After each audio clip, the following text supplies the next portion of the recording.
Yesterday, December 7th, 1941, a date which will live in infamy.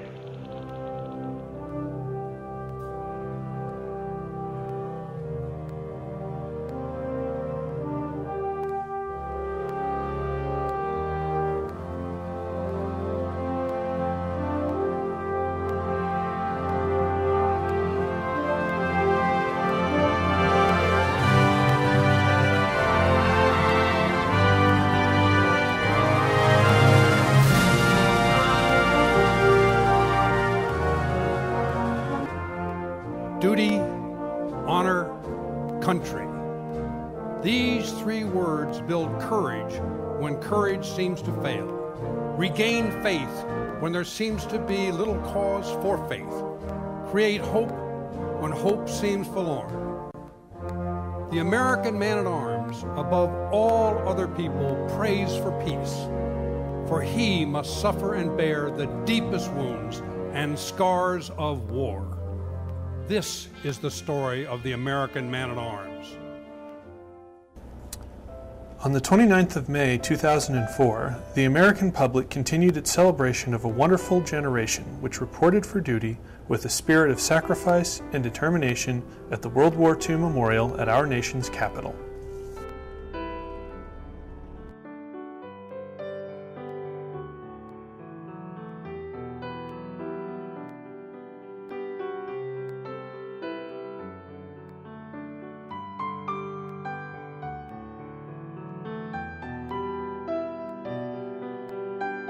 This memorial captures the strength and dedication the young American men and women who restored and defended the freedom of many nations and millions of people all over the world. With all the changes made from the efforts of our American fighting military and its allies, one thing continues: the efforts of organizations honoring these great Americans throughout our great nation. One of the many organizations that contributes annually is the Honor Flight of Southern New Mexico.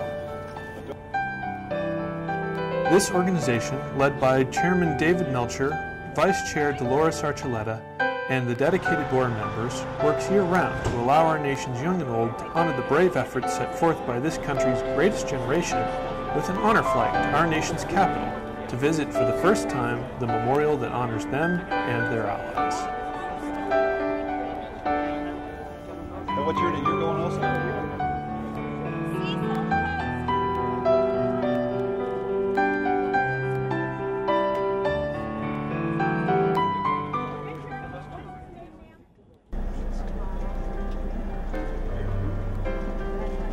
but we got the night shot, and you got to cross over. On the 7th of October, 2010, ROTC units from New Mexico State University aligned their squads to salute the World War II veterans from the state of New Mexico. And just like 69 years ago, they answered the call of duty, along with their guardians who escorted them throughout their trip. The veterans braved the early morning with smiles of anticipation and gratitude, and they signed in to start their journey. After everyone had been accounted for, the buses loaded for the short trip to the El Paso International Airport. The buses began their way through a formation of young cadets as they proudly saluted the members of the greatest generation.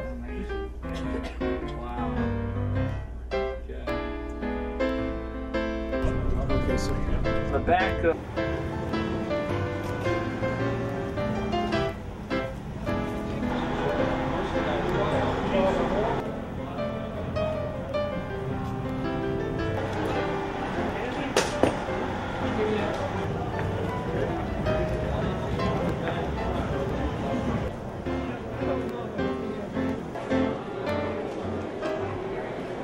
Through the efforts of the Mack family, the veterans received a special going away as a quartet of jazz players from the New Mexico Saxophone Quartet serenaded them with the sounds of the 40s as they prepared to board the Southwest Airlines Special Honor Flight.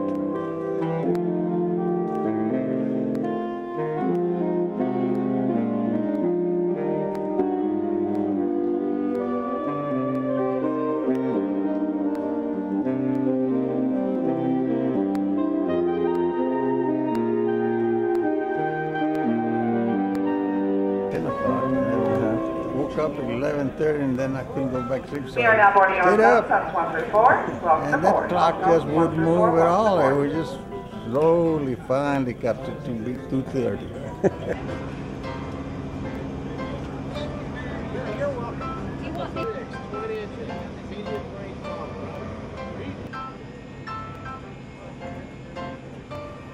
While boarding the aircraft, the memories and emotions continued to flow out of the veterans.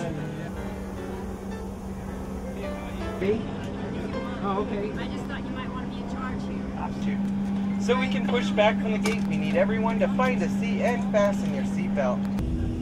You're sleeping. Bro, you enjoy this? Yeah. You enjoy your sleep?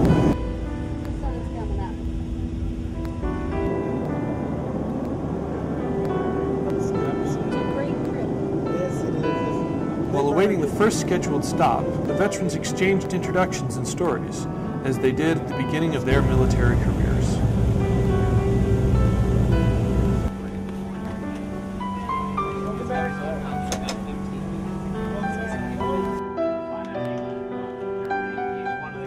The board members not only supported the veterans during the trip, they provided every little touching moment that will surprise the veterans.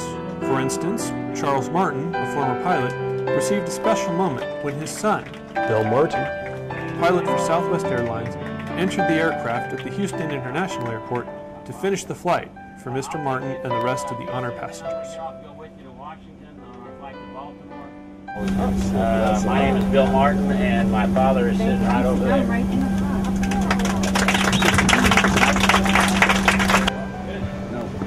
Your daddy.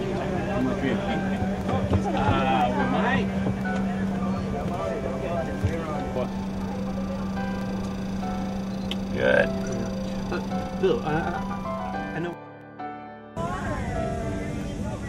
And again, the firefighters of Houston recognized the veterans with yet another arch to honor their military service.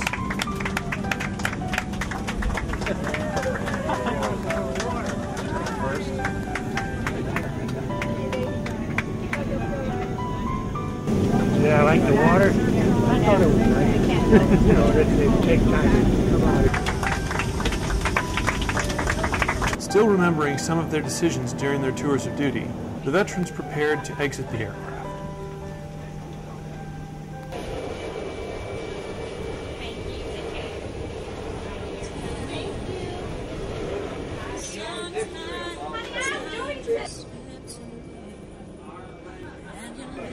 The veterans received a hero's welcome in Baltimore that exceeded everyone's expectations. It was as if everyone in the terminal area was drawn to the awaiting supporters of the honor flight. With state and national flags waving in the air, the men and women were overwhelmed with tears of joy.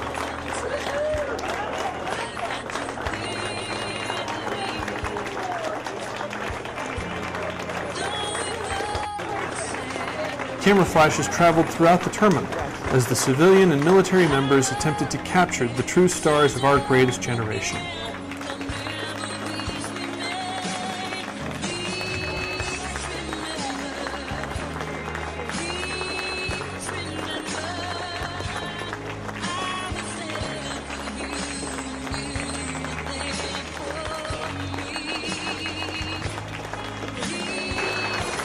No one could have imagined the power of two words that ranged throughout the terminal in the mouths of so many that truly appreciated these wonderful men and women.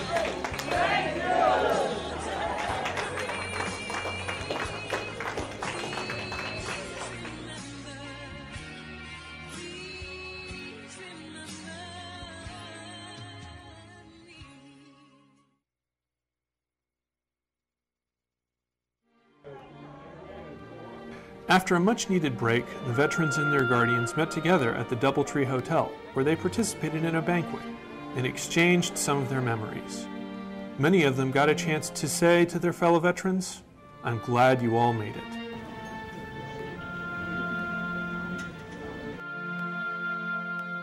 It's the best part of our trip for us that have been able to help the veterans, because we hear these stories, and a lot of times these stories have never been told before, not to family members, not to their wives. And you have a unique opportunity of having those information being passed to you. I want to thank everyone for having the energy to come up here all the way from the back, and appreciate it. We had some great times. Her husband Jim Miller delivered milk to... As the evening came to a close, Vice Chair Dolores Archuleta and Funding Chair William Matisse explained a few of the reasons for their efforts. You take programs on and you think they're just going to be a project, but then when you hear these stories and you meet the men and women of World War II, you realize how valuable knowing them and continuing the program is. And it is important for them, the veterans, to come look at their monument. And that was the reason for it. And I didn't realize that how many were not able to until I got involved into it. As they accepted the wonderful task of guardians of these heroes, the men and women guardians received a lesson in history that could never be duplicated in any school or university. And some of their enthusiasm was expressed during the day's closing events.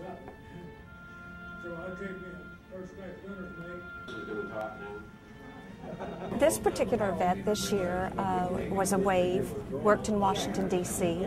during World War II, and to hear her experiences as a young person and in prior years just similar, you know.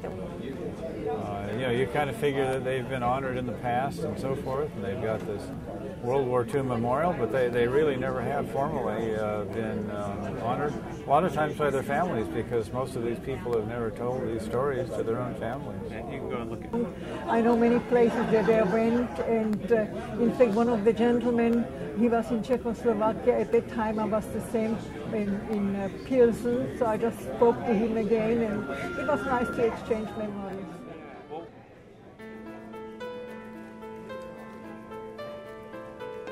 After a much-needed rest, the veterans eagerly awaited the short journey to the area our nation set aside just for them.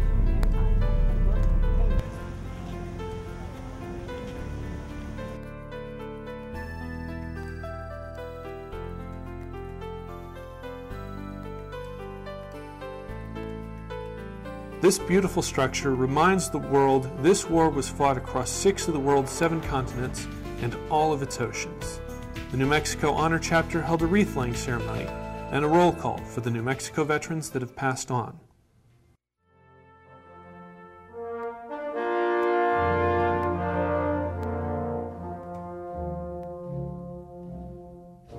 Duty, honor, country. The unbelievers will say they are but words, a slogan, or a flamboyant phrase. Every demagogue, every cynic, and every hypocrite will try to downgrade them to the extent of mockery and ridicule. The code which these words perpetuate embraces the highest moral law and will stand the test of any ethics or philosophies ever published for the uplift of mankind.